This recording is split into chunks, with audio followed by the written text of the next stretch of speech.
السلام علیکم ورحمۃ اللہ وبرکاتہ۔ الحمدللہ رب العالمین والصلاۃ والسلام علی اشرف المرسلین سیدنا و نبینا محمد وعلی آلہ واصحابہ اجمعین، اما بعد فاعوذ باللہ من الشیطان الرجیم، بسم اللہ الرحمن الرحیم۔ رب اشرح لی صدری ویسر لی امری واحلل عقدۃ من لسانی یفقہوا قولی۔ الحمدللہ یہ 26واں سیشن ہے اور سفر طویل ہے۔ اللہ سے دعا کرتا ہوں کہ اللہ تعالیٰ اس سفر کو تکمیل تک پہنچانے کی توفیق عطا فرمائے۔ پچھلی بار ہم لوگوں نے آیت نمبر 196 پڑھا تھا۔ در حقیقت 196 سے لے کر کے 203 تک یہ آیات، ان کا تعلق حج سے ہے، اور ان کو پڑھنے سے پہلے میں چند باتیں جو عام طور سے ہمارے ہاں کچھ غلط جن کا صحیح تصور نہیں ہے یا کچھ غلط طریقے سے معروف ہیں، ان کی تھوڑی وضاحت کرنا چاہتا ہوں تاکہ اصلاح ہو سکے، اور آپ کے علم میں آئے گا تو آپ ظاہر دوسروں تک بھی پہنچائیں گے انشاءاللہ۔ یہ 8 آیات جو میں نے کہا 196 سے لے کے 203 تک انشاءاللہ ہم لوگ آج پڑھیں گے انشاءاللہ تعالی، تاکہ یہ سلسلہ ان آیات کا قائم رہے۔ پہلی بات، لفظ حج دین کے اصطلاح میں تو حج جس کو کہتے ہیں ہم جانتے ہیں، اس کے معنی ہے کہ بیت اللہ کا سفر کرنا، بیت اللہ کے لیے جانا، بیت اللہ کو جانا، اللہ کے گھر، اور وہاں جا کر کے حج کے مناسک ادا کرنا یا عمرہ کے مناسک ادا کرنا، ہے نا۔ تو عمرہ کے مناسک ادا کرتے ہیں تو اس کو ہم لوگ عام زبان میں عمرہ کہتے ہیں۔ حج کے مناسک، حج ادا کرنے کے لیے جا رہے ہوتے ہیں تو کہتے ہیں حج۔ حج کے لفظی معنی ہیں کسی بھی بات کا ارادہ کرنا، کسی ہدف کا، کسی گول کا ارادہ کرنا، یہ لفظی معنی ہے۔ اور اس معنی میں دین نے اس کو اس طرح بنایا کہ جب کوئی انسان ارادہ کرتا ہے بیت اللہ کے سفر کا، بیت اللہ جانے کے سفر کا، تو اسے حج کہا گیا۔ دین کی اصطلاح میں اگر وہ عمرے کے لیے حج میں ارادہ کر رہا ہے تو ایسی حالت میں اسے حج اصغر کہا گیا، اور اگر وہ حج کے لیے ارادہ کر رہا ہے جس کو حج کہتے ہیں، جو حج کے ایام میں جو مناسک ہے وہ پورے کرنے کے لیے کر رہا ہے، تو اسے ہم کہتے ہیں، حج کا نام دیتے ہیں۔ در حقیقت یہ حج اکبر ہے۔ یہ جو تصور ہے ہمارے ہاں کہ حج اکبر کا مطلب یہ ہے کہ عرفہ کا دن جمعے کے دن ہو تو وہ حج اکبر ہے، اس کی کوئی بنیاد نہیں ہے۔ بالکل ذہن میں بٹھا لیں گے، اس کی کوئی بنیاد نہیں۔ حج جس کو ہم کہتے ہیں وہ حج اکبر ہے، اور عمرہ جس کو کہتے ہیں وہ حج اصغر ہے۔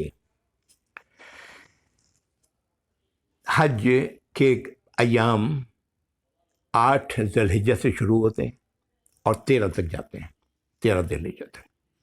ان ایام میں وہ مناسک جو ہمیں حج کے بارے میں جس کی تعلیم دی گئی ہے، جس کی ہدایت کی گئی ہے، اس کا ادا کرنے والا وہ حج ادا کرتا ہے۔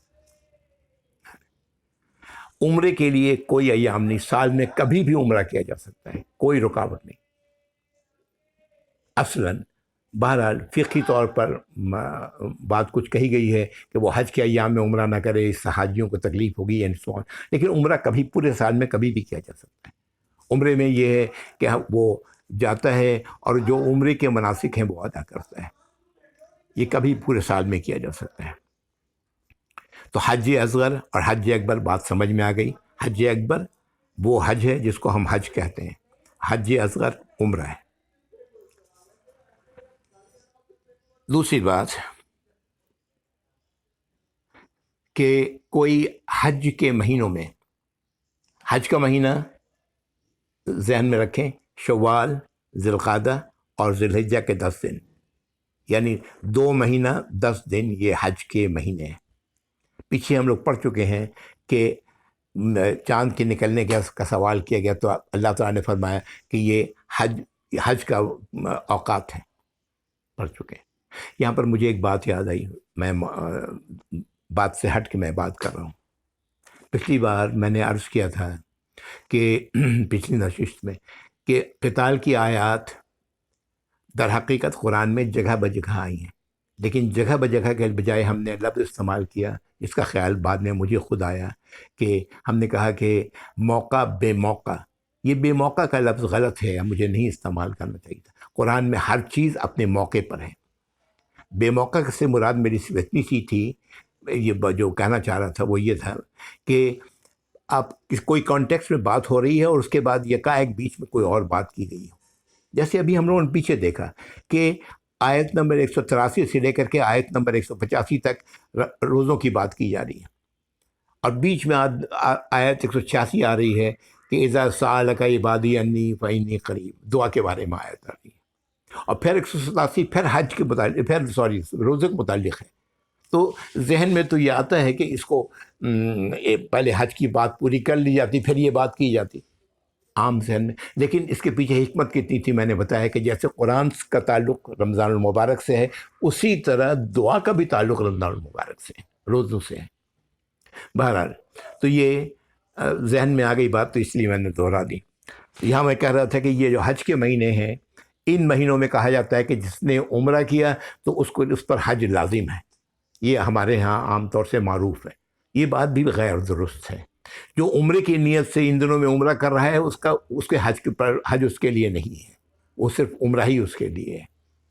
نبی کریم صلی اللہ علیہ وسلم نے پچھلی بار عرض کیا تھا کہ آپ صلی اللہ علیہ وسلم نے 4 عمرے کیے، ایک تو حج کے ساتھ تھا، باقی 3 عمرے تینوں کی تینوں ذوالقعدہ میں ہیں، تو آپ نے اس کے بعد تو حج نہیں کیا، ان 3 عمروں کے بعد تو حج نہیں کیا۔ حج تو آپ نے سن 10 ہجری میں جا کے کیا ہے، جس کے ساتھ عمرے کے ساتھ پھر حج کیا آپ نے، تو یہ بات بالکل غلط ہے۔ ہاں، یہ بات یہ ہے کہ اگر کوئی شخص ان مہینوں میں عمرہ کرتا ہے اور وہ حج کا بھی ارادہ رکھتا ہے، تو ایسی حالت میں یہ عمرہ اس کے حج کے ساتھ جڑ جائے گا، اس کا حج تمتع بن جائے گا۔ اب وہ حج کے ایام میں صرف حج کی جو مناسک ہے وہ صرف کرے گا، تو وہ حج تمتع اس طرح ادا ہوتا ہے۔ پھر ایک اور لفظ جو استعمال کیا جاتا ہے کہ حج کے لیے بلاوا آیا ہے، عمرے کے لیے بلاوا آتا ہے، یہ لفظ پھر بلاوا جس نے بھی ایجاد کیا ہے اللہ تعالیٰ اس پر رحم فرمائے، اس لفظ میں بہت دھوکہ ہے۔ بلاوا کا لفظ جب آتا ہے، آپ کسی کو بلاتے ہیں تو اس کو ظاہر ہے اس کو اکارڈنگلی مقام بھی دیتے ہیں، ہے نا۔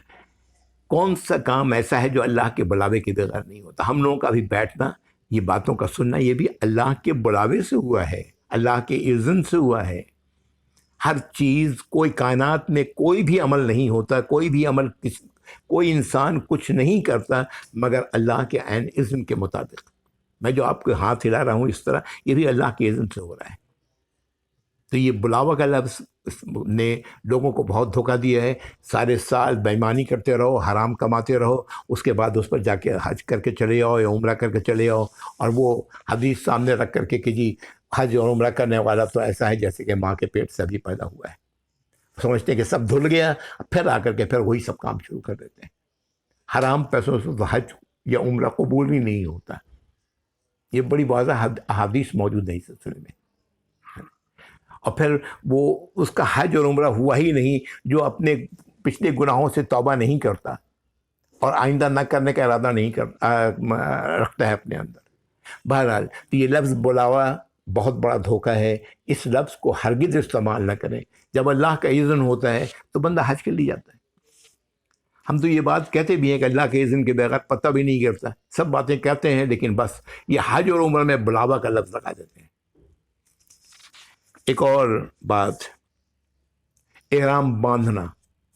احرام باندھنا نام کی کوئی چیز نہیں، لیکن ہمارے یہاں یہ معروف ہے۔ وہ چونکہ تہبند باندھتے ہیں نا، تو وہ وہاں سے ہو گیا احرام باندھنا۔ احرام وہ کپڑا ہے جس میں عمرہ یا حج ادا کیا جاتا ہے، وہ لباس ہے، اور ان دنوں میں یہ عام لباس تھا۔ ایک چادر یا 2 چادریں عام لباس تھا ان دنوں میں۔ ایک چادر کو تہبند کی طرح استعمال کیا گیا، دوسری چادر کو اوڑھ لیا گیا، عام لباس تھا، اور لوگ یہی پہنا کرتے تھے۔ تو یہی اللہ نے اس بالکل ہلکا لباس یہی رکھا ہے حج اور عمرے کے ادائیگی کے لیے۔ در حقیقت ان چادروں کے باندھنا یا پہننا، اوپر سے اوڑھنا، یہ احرام باندھنا نہیں ہے، بلکہ یہ احرام کے وہ کپڑے ہیں جو بندہ پہنتا ہے، جو میقات سے باہر ہے وہ میقات پہ ان کپڑوں کو پہنتا ہے آج، جو میقات اور حرم کے درمیان ہے جسے ہل کا علاقہ کہا جاتا ہے، وہ اپنے گھروں سے حج یا عمرے کے لیے، ہے نا۔ اور جو لوگ مکے میں ہیں ان کے لیے تو عمرے کے لیے انہیں جانا پڑتا ہے ہل کے علاقے میں، حرم سے نکل کے، وہاں سے وہ احرام، جس مسجد عائشہ ہے وہاں سے وہ احرام میں داخل ہوتے ہیں، اور حج کے لیے وہ اپنے گھروں سے احرام میں داخل ہوتے ہیں۔ احرام میں داخل ہونا مطلب یہ ہے کہ ایک مرتبہ جب انسان ان کپڑوں کو پہن لینے کے بعد اور اس کے بعد نیت کرتا ہے، کہتا ہے کہ اللہم لبیک عمرہ یا اللہم لبیک حج، یہ الفاظ اپنے منہ سے کہتا ہے، یا اللہ میں حاضر ہوں عمرے کے لیے، یا اللہ میں حاضر ہوں حج کے لیے، اب اس پر احرام کی تمام پابندیاں عائد ہو جاتی ہیں، اب وہ احرام میں داخل ہو گیا، وہ تمام پابندیاں جو احرام کے لیے ہیں وہ اس پر ہیں۔ تو یہ لفظ بھی عام طور سے غلط معنوں میں استعمال کیا تھا، جہاں یہ کپڑا پہنا تو سمجھا کہ ہم احرام میں آ گئے، ہرگز ایسا نہیں۔ احرام میں اس وقت انسان آتا ہے جب وہ نیت کرتا ہے بول کر کے اللہم لبیک عمرہ، یا اللہ، اور یہ نیت باہر سے آنے والوں کی میقات پر کرنی ہوتی ہے۔ جب میقات اور حرم کے درمیان کا جو علاقہ ہے جسے ہل کہتے ہیں، وہ اپنے گھر میں یہ نیت کرتے ہیں اس لباس کو پہننے کے بعد، اور مکہ والے جیسے میں نے بتایا کہ وہ اس طرح کرتے ہیں۔ بہرحال یہ چند باتیں تھیں جو میں نے چاہا کہ میں بتا دوں۔ بڑا حج کے ایام میں نے ابھی عرض کیا کہ یہ 8 ذی الحجہ، جس کو یوم تربیہ کہتے ہیں بھی کہا جاتا ہے، اور یہ 13 ذی الحجہ تک یہ حج کے ایام ہیں۔ ان ایام میں وہ مناسک ادا کیے جاتے ہیں جو حج کے ہیں۔ میرا خیال ہے یہی چند باتیں تھیں جو میرے ذہن میں تھی، میں نے کہا یہ بتا دوں۔ اب آئیں ان آیات کی طرف جو ہم لوگوں نے آج پڑھنی ہے انشاءاللہ۔ یہ 8 آیات، آیت نمبر 186 سے شروع کرتا ہوں، بیچ بیچ میں رک کر کے میں آپ کو بتا دوں گا کہ اس سے کیا مراد ہے انشاءاللہ۔ اعوذ باللہ من الشیطان الرجیم۔ وَأَتِمُّ الْحَجَّ وَالْعُمْرَةَ لِلَّهِ، پورا کرو حج اور عمرہ اللہ کے لیے، اللہ کو اس کی ضرورت نہیں، اللہ کی رضا کے لیے۔ اس کا مقصد صرف اور صرف اللہ کی رضا ہے۔ یہ نیت بالکل واضح، یہی نیت ہونی چاہیے حج اور عمرہ کرنے والوں کے، ہم اللہ کی رضا کے لیے یہ کام کر رہے ہیں۔ فَإِنْ أُحْصِرْتُمْ فَمَا اسْتَيْسَرَ مِنَ الْهَدْيِ، اور اگر تمہیں روک دیا جائے یا تم کسی وجہ سے رک گئے، تو ایسی حالت میں جو تم آسانی سے ہدی، جو قربانی کا جانور ہے، وہ ذبح کر دو۔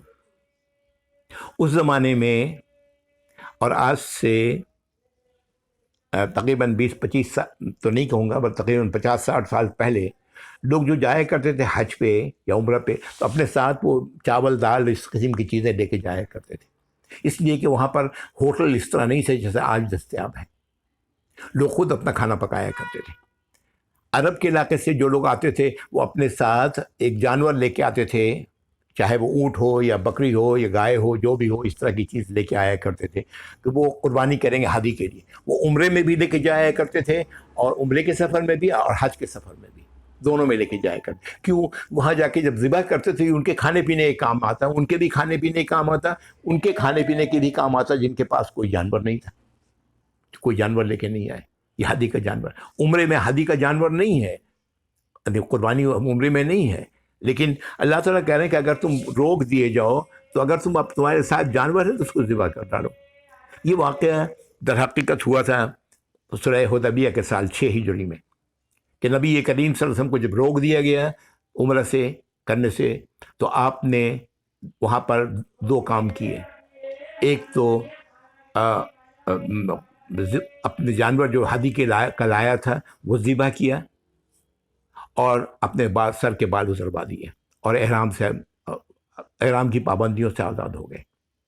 تو اگر کوئی شخص کسی مجبوری کی وجہ سے روک دیا جائے تو جس جگہ جہاں روکا گیا ہے وہاں ہی وہ احرام کی پابندیوں سے آزاد ہو سکتا ہے، اپنے بال منڈا لے، اگر اس کے قربانی کا جانور اس کے ساتھ ہے تو قربانی کرے، نہیں ہے تو کوئی بات نہیں ہے۔ اسی لیے بعض علماء کہتے ہیں کہ حج اور عمرے کی نیت، خصوصاً وہ لوگ جو بیمار ہیں، انہیں چاہیے کہ وہ نیت شرطیہ کریں کہ یا اللہ جہاں پر بھی میں روک دیا گیا اپنی بیماری کی وجہ سے یا کسی اور وجہ سے تو میں وہیں احرام سے حلال ہو جاؤں گا۔ بہرحال تو یہاں وہی بات کہی جا رہی وَإِنْ أُحْصِرْتُمْ فَمَسْتَيْسَرَ مِنَ الْهَدْيِ، اور اس کا مطلب یہ، اس سے یہ بھی اندازہ لگایا جا سکتا ہے کہ شاید یہ آیت کا یہ ٹکڑا صلح حدیبیہ کے سال نازل ہوا ہو۔ وَلَا تُحْلِقُوا رُؤُوسَكُمْ حَتَّى يَبْلُغَ الْهَدْيُ مَحِلَّهُ، اور اپنے سروں کے بال نہ اترواؤ یہاں تک کہ جو تمہارا ہدی کا جانور ہے وہ اپنے جگہ پر پہنچ جائے۔ اس کی جگہ کہاں ہے؟ وہ منی میں قربان گاہ ہے، وہاں پر ذبح کیا جاتا ہے، وہاں نہ پہنچ جائے۔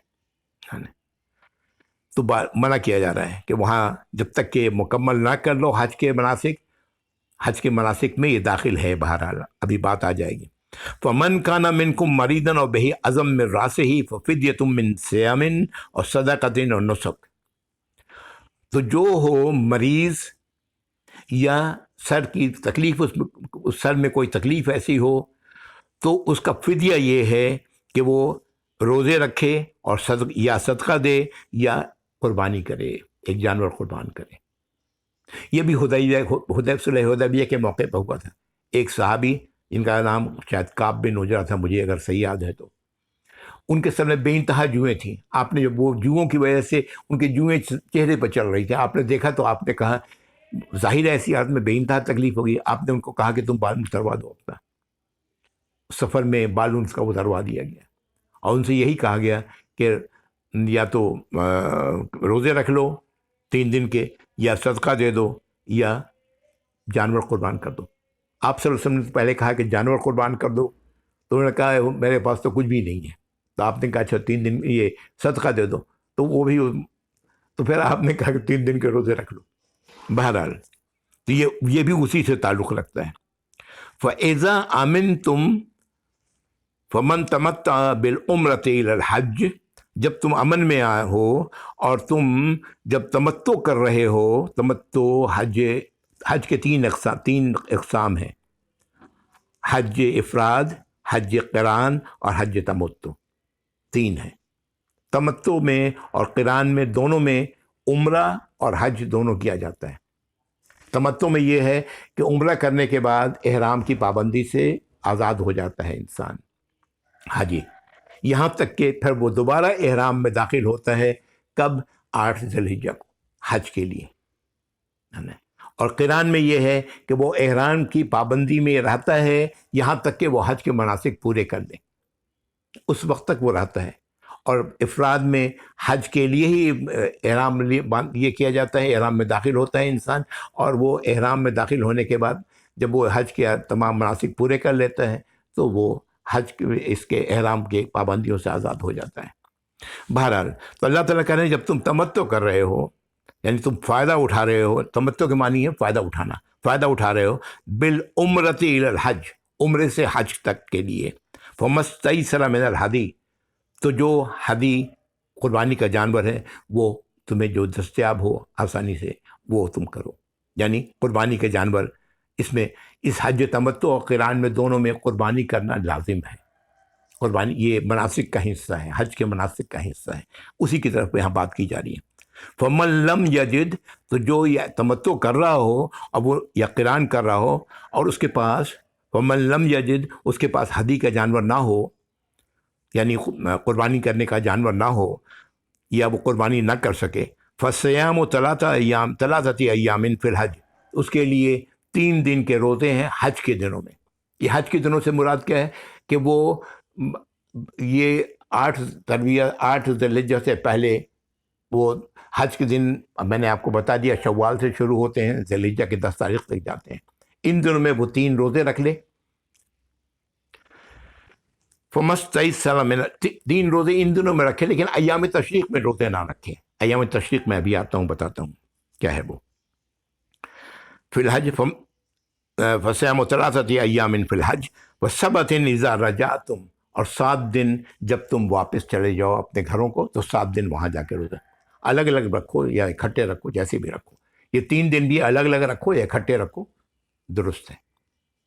فمن لم یجد فصیام ثلاثۃ ایام فی الحج وسبۃ اذا رجعتم، 3 دن حج کے اس میں دنوں میں اور 7 دن واپس لوٹ جانے کے بعد۔ تلک عشرۃ کاملہ، یہ 10 دن اس طرح پورے ہو گئے۔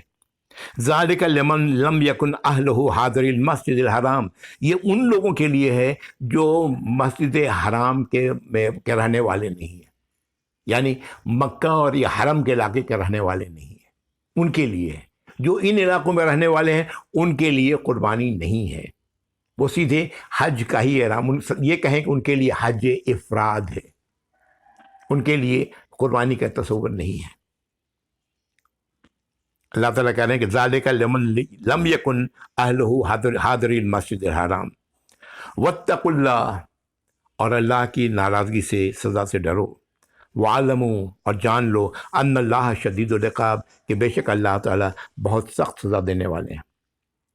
الحج اشہر معلومات، اگلی آیت، الحج اشہر معلومات، حج کے مہینے معلوم ہیں، میں نے بتایا شوال، ذی القعدہ اور ذی الحجہ کے 10 دن۔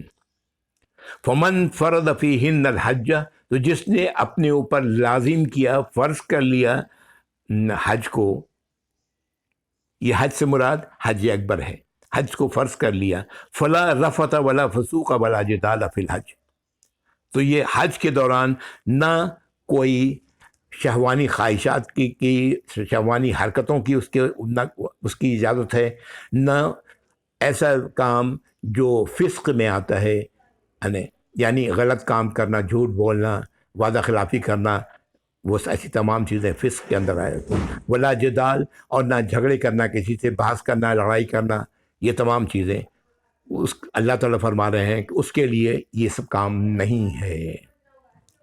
وما تفعلوا من خیر، اور جو تم کام کرو گے بھلائی کا، یعلمہ اللہ، اللہ اسے جان لیں گے۔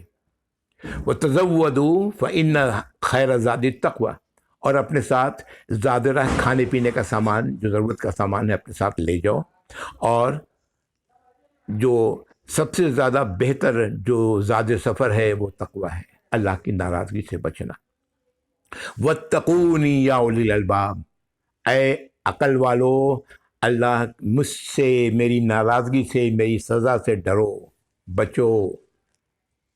اللہ تعالیٰ اس طرح وارن کر رہے ہیں۔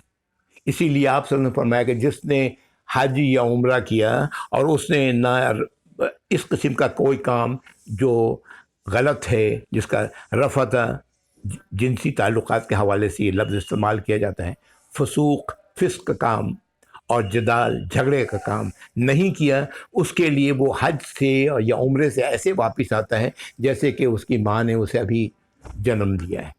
اسی لیے کہا، یہ آپ نے یہ بات کہی، لیکن اس کے لیے مال جائز ہو، حلال مال ہو، اس لیے کہ حدیث واضح ہے کہ جب وہ لبیک پکارتا ہے وہ شخص جس نے حرام مال لے کر کے آیا ہے عمرے کے لیے، تو درخت و پتھر سب جواب دیتے ہیں، لا لبیک لک، تمہارے لیے حاضری نہیں ہے۔ اللہ تعالیٰ ہم سب کو سمجھ جاتا فرمائے۔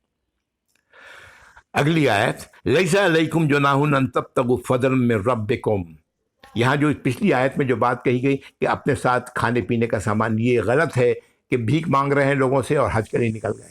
اپنی ضروریات کا سامان اپنے پاس رکھو، ٹھیک ہے اگر کم پڑ گیا تو بات اور ہے، دوسرے لوگ ہیں پورا کر دیں گے انشاءاللہ، لیکن ایسا نہ کرو کہ کچھ بھی نہیں ہے اور نکل گئے حج کے لیے، یہ کام نہ کرو۔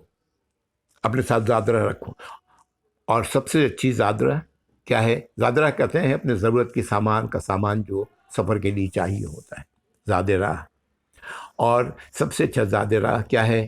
تقوی ہے اللہ کا۔ لیس علیکم، اگلی آیت، اعوذ باللہ، لیس علیکم جناح ان تبتغوا فضلا من ربکم، تم پر کوئی گناہ نہیں اگر تم اللہ کا فضل تلاش کرو حج کے دوران۔ اس سے مراد کیا ہے؟ اپنا کوئی کاروبار کرو، اپنی کوئی دوسری مصروفیات ہیں جو تمہیں دنیاوی فائدے کے لیے ہیں، جس کی اللہ اجازت دیتے ہیں، دین ہمارا اجازت دیتا ہے۔ کوئی شخص اپنے ساتھ سامان بیچنے کی چیزیں لے کے جاتا ہے کہ وہاں حج کے دوران دوسروں کے ہاتھوں بیچیں گے، نفع کمائیں گے، اس سے درست ہے، اس کی اجازت ہے۔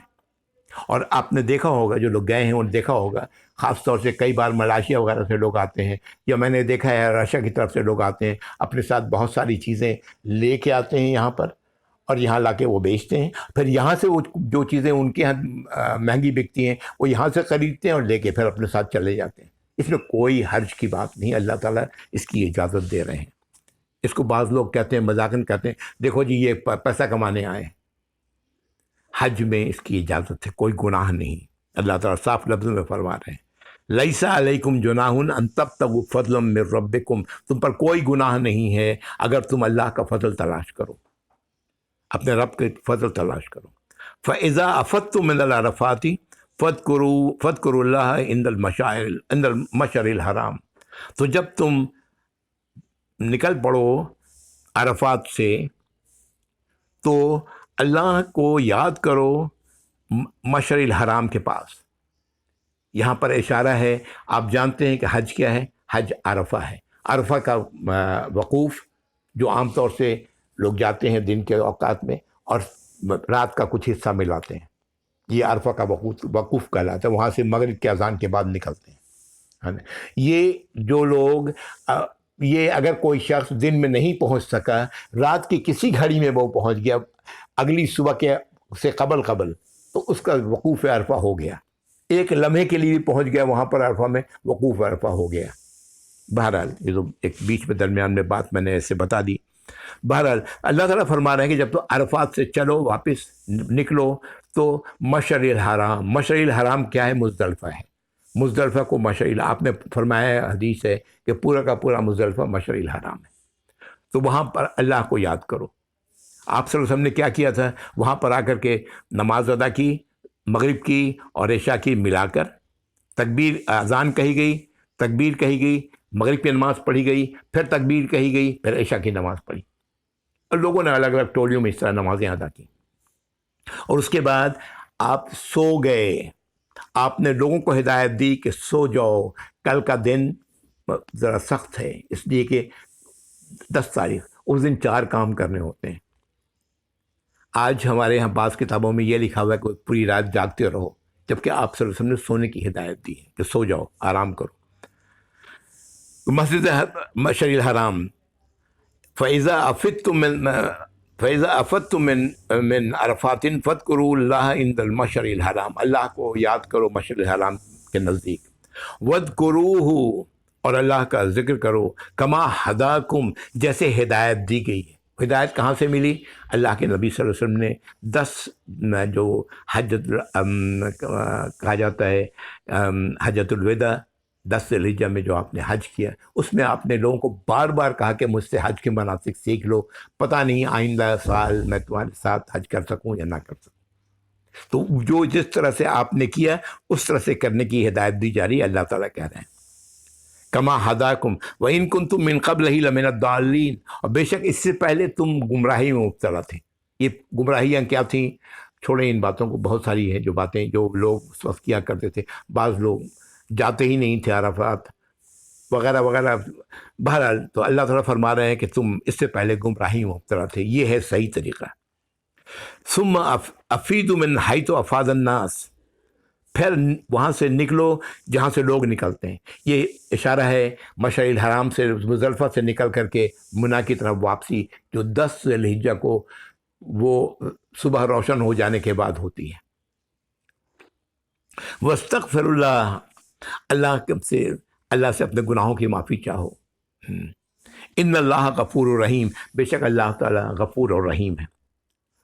فَإِذَا قَضَيْتُم مَّنَاسِكَكُمْ فَاذْكُرُوا اللَّهَ كَذِكْرِكُمْ آبَاءَكُمْ اور اشد ذکرہ، اور جب تم مناسک پورے ادا کر چکو تو اللہ کا ذکر، اللہ کی باتیں، اللہ کا پیغام، اللہ کے قرآن کا پڑھنا اور دوسری نماز وغیرہ کا، اور اللہ کی بڑائی بیان اس طرح سے کرو جیسے کہ تم لوگ پہلے کیا کرتے تھے، وہاں پر جا کر کے بڑائی بیان کرتے تھے اپنے آباء و اجداد کی، بلکہ اس سے بھی زیادہ اللہ کی بڑائی بیان کرو، لوگوں تک پہنچاؤ، ہے نا؟ یہ کہاں کی بات ہو رہی ہے؟ یہ منی کی بات ہو رہی ہے۔ اور یہ جو کہا گیا کہ جب تم سارے مناسک پورے کر سکو، یہ 10 تاریخ پہ 4 مناسک کی طرف یہ ہے۔ 10 تاریخ کو جو مناسک ہے، پہلے رمی کی جاتی ہے جمرۃ العقبہ کی۔ جمرہ سے مراد شیطان نہیں ہے، جمرہ کے معنی ہوتا کنکڑ، جہاں کنکڑی پھینکی جاتی ہے ساتھ، وہاں پر وہ 7 کنکڑیاں کا پھینکنا، اس کے بعد قربانی کرنا، اس کے بعد سر کے بال منڈانا، اور اس کے بعد طواف کرنا حج کا۔ یہ 4 مناسک ہیں، طواف اور یہ صحیح اگر دونوں کرنی ہے تو دونوں، یہ 4 مناسک ہیں، یہ پورے کرنے ہیں۔ تو اللہ تعالیٰ کہہ رہے ہیں جب یہ پورے کر چکو 10 تاریخ کو۔ اس میں بھی میں بتا دوں کہ نبی کریم صلی اللہ علیہ وسلم کے حج میں لوگوں نے کہا یا رسول اللہ ہم نے بال منڈا لیا، قربانی نہیں کی۔ آپ نے کہا کوئی حرج نہیں، کوئی گناہ نہیں۔ کسی نے کہا ہم نے طواف کر لیا ہے، ابھی ہم نے کنکڑی نہیں، جمرۃ العقبہ پہ کنکڑی نہیں ماری، کہنے کوئی حرج نہیں۔ اس میں آگے پیچھے کیا جا سکتا ہے اگر ضرورت کے تحت، حالات کے تحت، ورنہ کوشش کیا جائے کسی ترتیب میں ہو، ورنہ آگے پیچھے بھی کیا جا سکتا ہے، کوئی حرج نہیں۔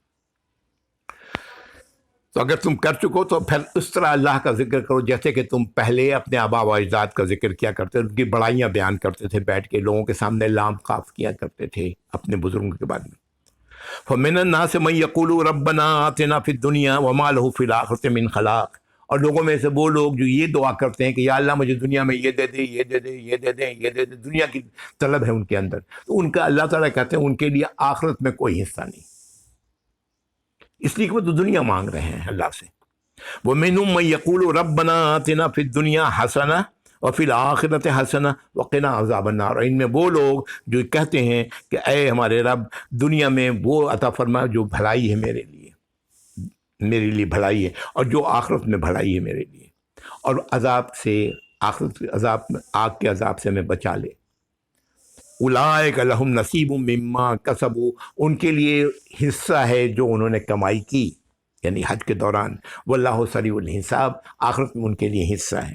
اولئک لہم نصیب مما کسبوا، آخرت میں ان کے لیے حصہ ہے جیسی انہوں نے کمائی کی ہے اس کے مطابق۔ اگر حج ان کا مبرور ہے، مقبول ہے، تو الحمدللہ حج میں ان کو حج کا پورا انہیں اجر ملے گا۔ زندگی میں ایک ہی بار حج فرض ہے، باقی تو نوافل ہیں۔ واللہ سریع الحساب، اور اللہ تعالیٰ بہت تیز ہیں حساب کرنے میں۔ وَاذْكُرُوا اللَّهَ فِي أَيَّامٍ مَّعْدُودَاتٍ، اللہ کا ذکر کرو، اللہ کی نصیحتوں کو یاد کرو، اللہ کی نصیحتوں کو دوسروں تک پہنچاؤ۔ ایام معدودات، گنے چنے دن، یہ گنے چنے دن سے مراد ایام تشریق ہے۔ ایام تشریق کس کو کہتے ہیں؟ 11 تاریخ، 12 تاریخ اور 13 تاریخ ذی الحجہ کی، یہ ایام تشریق ہے۔ نبی کریم صلی اللہ علیہ وسلم فرمایا کہ یہ کھانے پینے کے دن ہیں، تو ان دنوں میں اللہ کو یاد کرو، اللہ کی جو ہدایات ہیں وہ دوسروں تک پہنچاؤ، اس کے بارے میں ذکر کرو۔ فمن تعجل فی یومین، تو جو جلدی کرے 2 دنوں میں، یعنی 12 تاریخ کو 11 اور 12 وہ پورا کرتا ہے، فلا اسم علیہ، ان 2 دنوں میں رمی بھی کی جاتی ہے، صرف یہی کام ہوتا ہے، رمی تینوں جمرے کی رمی کی جاتی ہے۔ بہرحال تو جو 2 دنوں میں جلدی کرے، 2 دنوں میں نکلنا چاہے تو اس پر کوئی گناہ نہیں، فلا اسم علیہ، اس پر کوئی گناہ نہیں۔ ومن تاخر، اور جو وہاں پر رک جائے 13 تک، تاخیر کرے، فلا اسم علیہ، تو اس پر بھی کوئی گناہ نہیں۔ کس کے لیے؟ کن لوگوں کے لیے؟ لمن اتقا، ان لوگوں کے لیے جو اللہ کا تقوی رکھتے ہیں، اللہ کی ناراضگی سے اپنے آپ کو بچانے والے ہیں۔ واتقوا اللہ، اللہ کا تقوی اختیار کرو، اللہ کی ناراضگی سے اپنے آپ کو بچاؤ، اللہ کی سزا سے اپنے آپ کو بچاؤ، اور دوسرے لفظ میں جہنم سے اپنے آپ کو بچاؤ۔ واتقوا اللہ وَاعْلَمُوا، اور جان لو، انکم الیہ تحشرون، کہ بے شک تم اسی کی طرف اکٹھا کیے جاؤ گے۔ ہم سب مرنے کے بعد تو اللہ ہی کی طرف واپس چلے جاتے ہیں، ہمارا انجام آخرت یہی ہے۔ بہرحال یہ آیات الحمدللہ میں نے مکمل کر دی، چونکہ یہ ایک ہی سلسلے کی آیات تھیں، اور میں چاہ رہا تھا اگر کچھ تاخیر ہو گئی ہو، چند منٹ زیادہ ہو گئے ہوں تو مجھے معاف کیجیے گا، اور اللہ سے دعا ہے کہ اللہ تعالیٰ ہمیں ان آیات کو سمجھنے کی، اس پر عمل کرنے کی توفیق عطا فرمائے۔ جو باتیں میں نے شروع میں بتائی ہیں ان باتوں کو سمجھنے اور دوسروں تک پہنچانے کی توفیق عطا فرمائے۔ وآخر دعوانا الحمدللہ رب العالمین، وصلی اللہ علیہ وآلہ وصحبہ اجمعین۔ السلام علیکم ورحمۃ اللہ۔